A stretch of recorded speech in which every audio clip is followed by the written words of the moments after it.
Hi, how are you? Hi, I'm good. How are you? I'm Nice to good. meet you. Nice to meet um, you as well. yeah. Congratulations on Pam and Tommy. I actually one of my first things I wanted to say to you is that I think 2022 is the year of Sebastian Stan between Fresh and Pam and Tommy. I feel like you're everywhere right now.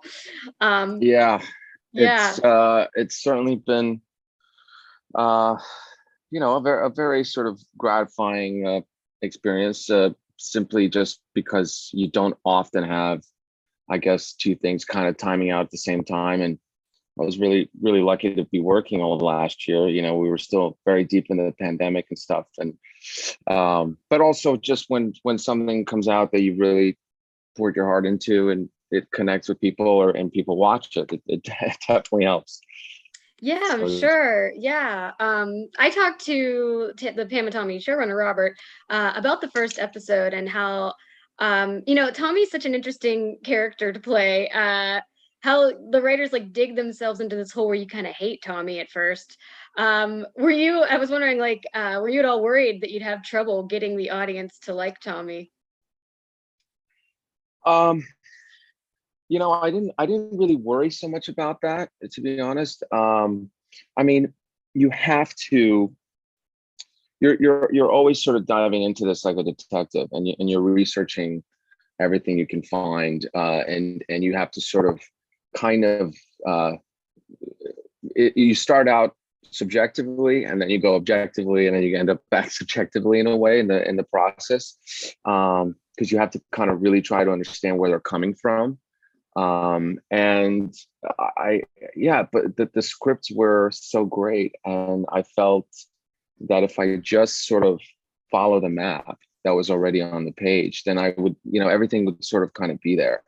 If I did the work, I guess, that it required. But it was, I knew that there was an arc in the show, and certainly the guys had stayed pretty true to the article, to the Rolling Stone article, and a lot of that was in the show was already out there in terms of specifically for him. He had talked about it extensively in his book Tommyland that he wrote, and then also in interviews that are on YouTube. But of course, there was a little bit of finessing here and there to sort of make it a more heightened reality, because it is a show, it's not a documentary, Right. and therefore it has to sort of start out a certain way, in a way that you can understand the stakes. And I think the guys did that very creatively in the scripts. Yeah, there's almost like a childlike energy to Tommy. Like I find him very likable, even in the beginning when you're mad at him, kind of the way he's treating Rand. But I was thinking about it, rewatching some scenes with you. That had to be exhausting to play because I feel like he's always yelling. Like he's on a scale of 1 to 10, he's like an 11. He yells so much. Yeah, listen, it was, there was a lot of energy, and it almost feels like he's never not playing the drums. It's almost, if Yeah. you look at him in concert, um, which is one of the reasons he was so great at sort of playing the drums, then you sort of always see kind of that is, he's always moving, always sort of on a kind of moving through life, and so to speak. But there was a lot of coffee, and I actually used an earpiece for the first time in my life. I'd always heard about these tiny earpieces you can put in, and I actually would have a tiny earpiece in one of my ears throughout the scenes, and I would just play music, often Motley Crue music. So I would just always be hearing a song while we were doing the scenes, and it kind of helped me sort of always be kind of almost at that level of energy. That's It's really very interesting interesting. music, yeah, Yeah. while you're doing it, because, and I don't think it just depends on what it's for, but in this particular case, I found it really effective. Yeah, that Yeah. is so cool. Another scene. So I was thinking about like there's like vulnerability in Tommy that we see I would say in a few times in the whole series, but one of them is the tub scene with Lily, where you guys are kind of like being intimate together for the first time, and you have such an intense look on your face, almost like you're an alien discovering what humans are, maybe even an animal. It almost feels like National Geographic. And I was wondering, what were you going for in that scene? What was it like filming it?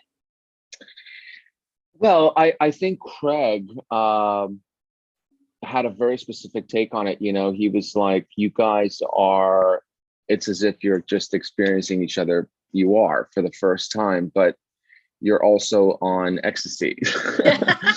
Now, I've never actually done ecstasy, so I don't even know what. I'm just too scared to be honest. Like but from what I understood and from what I've been told and what I've researched in Craig's direction, it was just everything was amplified and everything felt like this new kind of moment. And there were, being so present with your partner and kind of like focusing on every little detail. And but I always thought this part was very funny when I think it's definitely in the Rolling Stones article.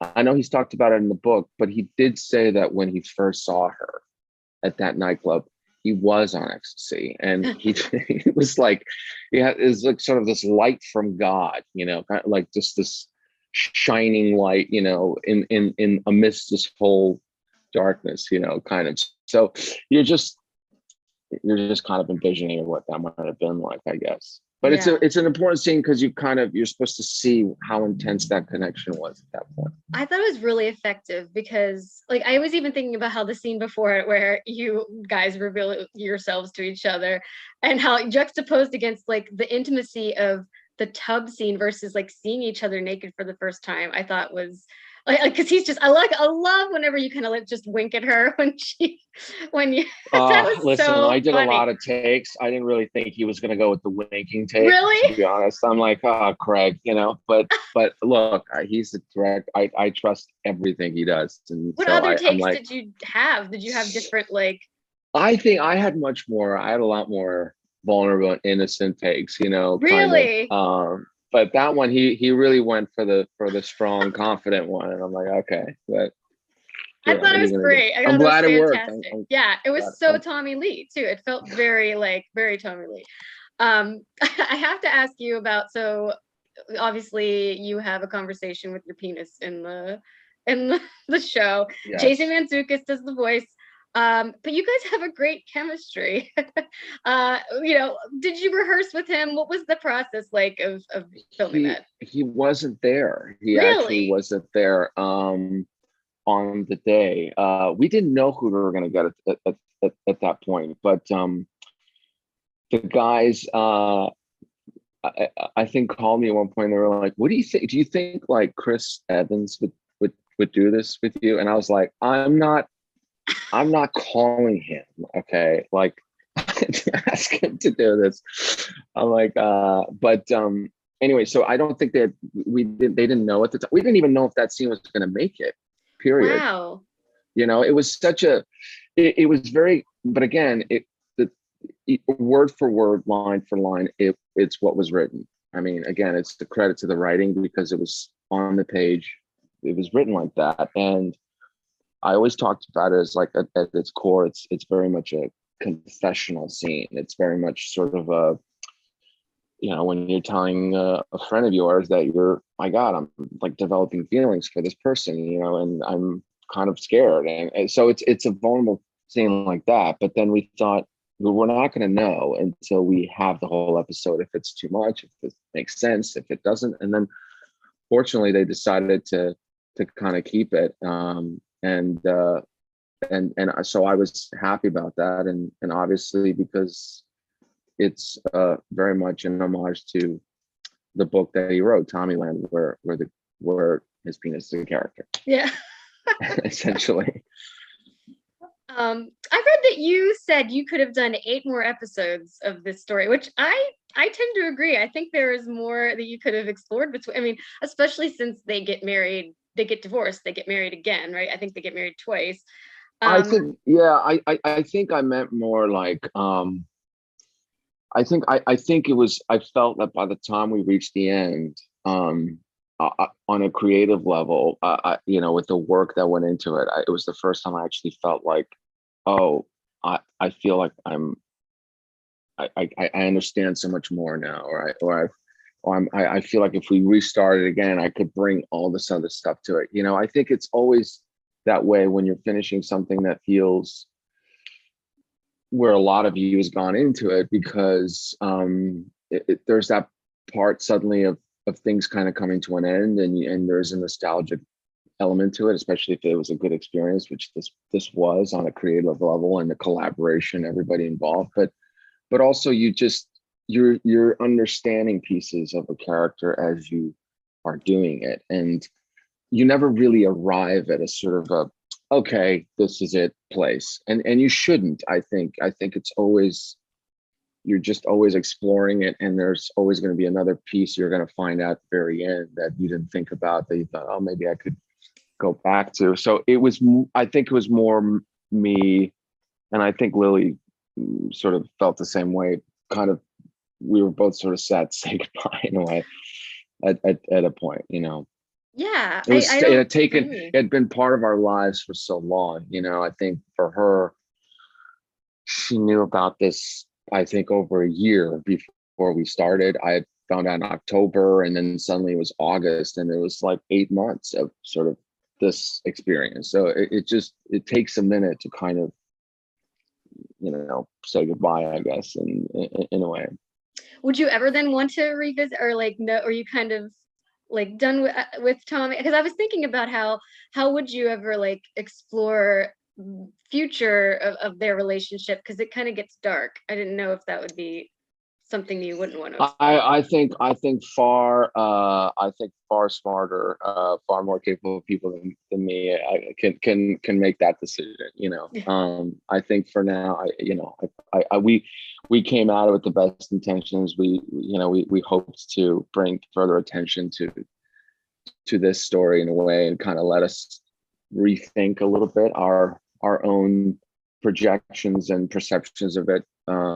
Certainly as an audience, hopefully as the media as well, so if there's more, there will be more, but maybe that will be explored in Pamela's documentary, which will be even more important.